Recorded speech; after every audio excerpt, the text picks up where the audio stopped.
Y perdón, y contra el punitivismo. También tiene un libro espectacular. Vamos a invitar a Zanoni, podría haber sido una muy buena entrevista para hoy.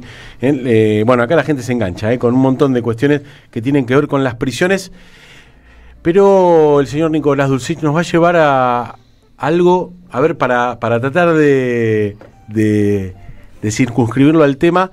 Estamos como presos de la información que nos llega, y yo les aseguro que del otro lado de esa reja invisible que nos ponen informativa, hay noticias que están sucediendo y que no sabemos. ¿Usted me dice que Alemania se está armando? Como nunca desde la Segunda Guerra Mundial. Es terrible esto. Perdón, yo veo nazis cuando usted me dice esto. No nazis, pero no hace falta ser nazi para tener armas y llenar el galpón de armas. Cuénteme un poquito, ¿de qué está hablando? Estamos hablando de que Alemania se propuso invertir en defensa, entre comillas, por supuesto, gasto militar, es un eufemismo, más que Francia y que Reino Unido. Esto está marcando un nuevo mapa geopolítico en Europa. Desde la Segunda Guerra Mundial, Alemania se caracterizó por ser el motor económico del continente, y Gran Bretaña y Francia los únicos que portan armas nucleares, y históricamente los que iban a la cabeza en términos militares, siempre circunscriptos dentro de la OTAN, cuyo líder máximo y amo y señor es Estados Unidos. No le creo, demuéstremelo. Mira, datos, números. Pero primero vamos a un video muy lindo que tenemos. Va, muy lindo. Lindo. A ver. A ver. Es aquí más, donde los lituanos y los alemanes juntos vamos a demostrar que estamos listos para defender la libertad de Europa ante cualquier agresor. Y la libertad, me suena esto de defender la libertad. ¿Y qué se ve? ¿Un desfile militar? Ya se está escuchando la marcha militar. Esto es en Lituania. La última vez que hubo tropas alemanas marchando en Lituania, adivina cuándo fue. No sé, pero me suena a segunda mitad del siglo XX, para decir algo. ¿Qué se escucha ahí? Un helicóptero. No es Armagedón, no es la película de Vietnam. Contame un poquito esto porque hay gente que ya se está poniendo nerviosa. El gasto militar de Alemania va a alcanzar los 162.000 millones de euros en 2029. Para que tengan una idea, los proyectados para este año son solo 95.000, ¿no? La medida va a situar a Alemania como el país con el mayor presupuesto militar en toda Europa, alcanzando un gasto del 3,5 del PBI. Para que tomen una dimensión de la escala, Francia se proyecta alcanzar, porque están todos en esta escalada militar, entre el 3 y el 3,5 de su Producto Bruto, y el Reino Unido el 3%.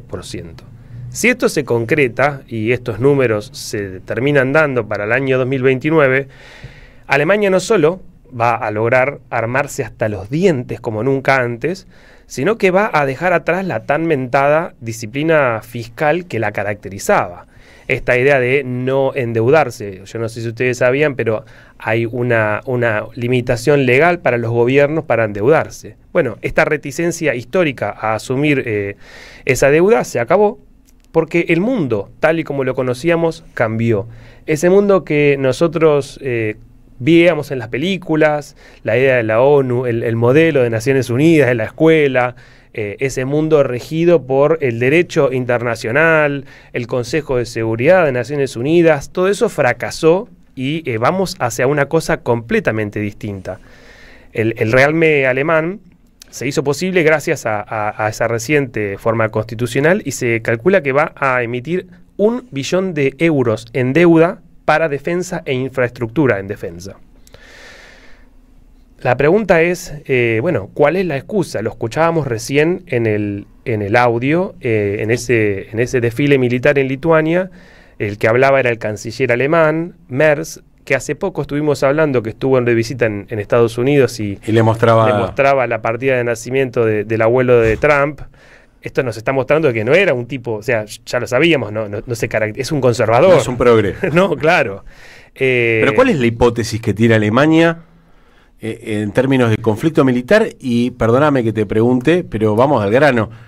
¿Cuál es la salida económica a esto? Porque evidentemente van a dejar de hacer autos, van a empezar a hacer tanques. Rusia cada vez más agresiva, un Estados Unidos cada vez más impredecible bajo el liderazgo de Donald Trump y una necesidad imperiosa de resolver la cuestión económica.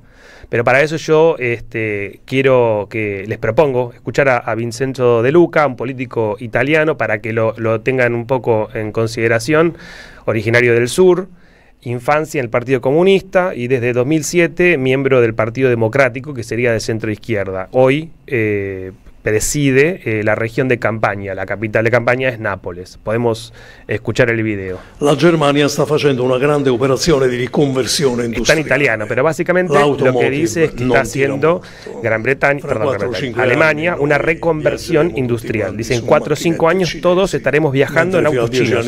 Si hace 10 años atrás los chinos tenían una ventaja de calidad tecnológica, hoy directamente están a la vanguardia. Dice, el núcleo de la industria alemana es automotriz, ¿no? Volkswagen, BMW, Mercedes, y por eso invierte o va a invertir 900 millones de euros en la reconversión de esa industria hacia la industria militar. Lo dijo Merz, Alemania será una gran potencia militar. Bravo.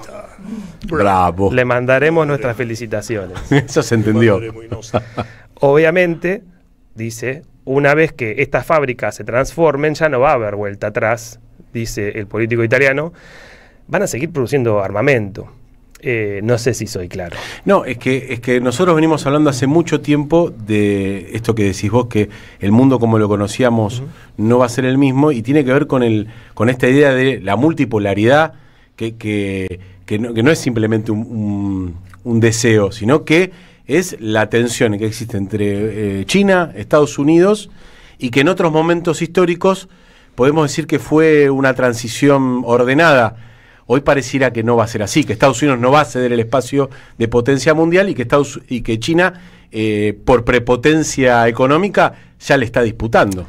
Y Vincenzo De Luca también lo decía en el video, vayan a buscarlo entero, es muy interesante. Nosotros decimos solo un fragmentito, pero él marca algo que también es realmente preocupante, que es que con la posguerra, luego de la Segunda Guerra Mundial, se abre camino a un mundo occidental signado por el estado de bienestar, que es indispensablemente inseparable, mejor dicho, de la Unión Repúblicas Socialistas Soviéticas. Es imposible pensar una cara benevolente del capitalismo en el cual el Estado garantizaba servicios de salud, educación, seguridad, todo un entramado de garantías constitucionales, una casa, ¿no? Mejor calidad de vida, de alimentación, si no entendemos el miedo que tenía galopante de un sistema capitalista amenazándolo enfrente, un experimento profundamente novedoso que se había abierto las puertas en el mundo europeo a partir de 1917 con la revolución bolchevique, que logró vencer al nazismo, hablando de la obra de Manu, y que estaba garantizando un ascenso social como nunca se había visto en la historia de la humanidad. ¿Cómo no es un tema de meritocracia el tema de la clase media? Por supuesto que no, la clase media es producto. ¿Por qué mi papá se compró una casa y ninguno de mis hermanos se compró una casa ni sueña con comprarse una casa? Porque se cayó la Unión Soviética. Esto no quiere decir que era un mundo de color fantástico, sino sencillamente que garantizaba ciertas cuestiones y que obligaba, por competencia, al sistema capitalista a mostrarse como una opción superadora, ¿no? Si vos no le ofreces esas oportunidades a tu gente, bueno, eso es un problema. Y en este contexto en el cual Estados Unidos se está cerrando económicamente, con las tarifas, con un Donald Trump profundamente reaccionario para con las poblaciones migrantes, una China que está haciendo algo muy parecido a lo que hizo la Unión Soviética en su momento, con una infinidad de variables distintas, pero en términos de crecimiento demográfico, poblacional, pero sobre todo de ascenso social vertiginoso, está obligando por ejemplo, a la industria automotriz alemana a reconvertirse. Acá lo que está pasando es que literalmente ya no le van a vender los autos ni siquiera a los europeos, porque no tienen forma de competir. Y acá lo preocupante es que cuando uno avanza hacia un complejo militar industrial, esas armas... Las tiene que usar. Exacto. Las tiene que usar porque tiene que vender la bala. Lo que está y no se usa nos fulminará, dice Flavio Spinetta. ¿Y dónde las van a usar? Bueno, esa es la cuestión, esa es la pregunta, y eso es lo que se preguntaba de Vincenzo en esa alocución. Y él habla de algo fundamental, que es que la Unión Europea, tal y como la conocemos en la actualidad, surge como un acuerdo comercial del acero y el carbón entre Francia y Alemania. ¿Por qué? Porque esos son dos insumos fundamentales para la industria militar. Entonces, si la industria militar no estaba ya centrada desde una perspectiva nacional, y ese entramado industrial obligaba a los países a unirse, no existía ese temor de esa competencia de, che, mi vecino se está armando, hagamos algo porque si no, nos vamos a quedar atrás. Bueno, ahora va a pasar. Lo que se pregunta a Vincenzo en la locución es, bueno, ¿qué va a decir Francia con todo esto? Y además, volviendo a tu pregunta, ¿a dónde vamos a usar las armas y contra quién? Se preguntaba, ¿la vamos a usar contra Rusia, que tiene 5.700 bombas nucleares? ¿Qué sentido tiene todo esto? ¿No? Es evidentemente un manotazo de ahogado, en un contexto en el que Europa, y la Europa occidental, y el crecimiento de esa Unión Europea tal y como la conocimos, cobijada bajo el ala de la libertad de la OTAN atlantista, queda atrás. ¿Por qué están tan desesperados desde la Unión Europea después de 30 años de acuerdo de cerrar un acuerdo de libre comercio con el Mercosur? Porque nos quieren vender autos, porque nos quieren vender medicamentos, porque quieren vender todo eso que Alemania ya no le va a poder vender a la propia Unión Europea y ya no le puede vender a Estados Unidos por las tarifas. Lo que vemos es una reacción muy, muy angustiante. Yo solo para que tomen una noción de lo que estamos hablando, Alemania sola le vendía 25.000 millones de dólares anuales en autos a Estados Unidos. Eso se acabó. No. Y aranceles.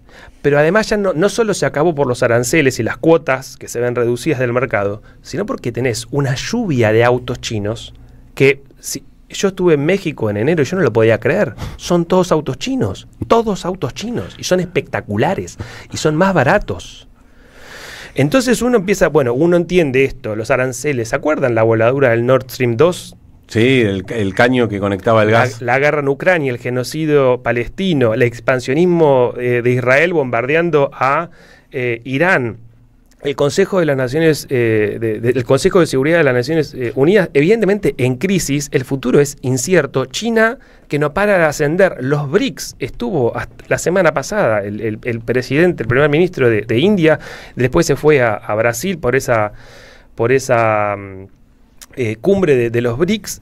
Evidentemente el mundo está avanzando hacia algo completamente distinto, porque el mundo ya no es el mundo que nosotros crecimos ni que pensábamos que iba a ser. Evidentemente ya nadie sabe lo que va a ser, esperemos que sea siempre en paz.